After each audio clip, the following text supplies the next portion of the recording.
అసలే ఎరువుల కొరతతో సతమతమవుతూ కేంద్ర ప్రభుత్వ సబ్సిడీ కారణంగా రూ. 267 రావాల్సినటువంటి ఎరువు రూ. 350 నుంచి రూ.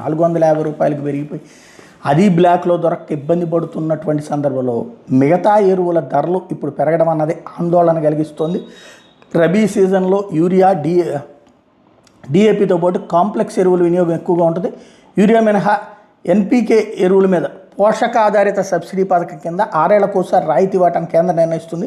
కంపెనీలు ధరలు పెంచినప్పుడు ఆ మేరకు రాయితీ పెంచితే ఆ భారం రైతుల మీద పడదు. కానీ కొన్నేళ్ళు కేంద్ర ప్రభుత్వం రాయితీలు పెంచకపోవడంతో కంపెనీలు పెంచే భారం పూర్తిగా రైతుల మీద పడుతుంది. మరోవైపు విదేశాలను దిగుమతి చేసుకునే ముడి పదార్థాల మీద 18% ఉన్న జీఎస్టీని ఇటీవల 5% తగ్గించింది.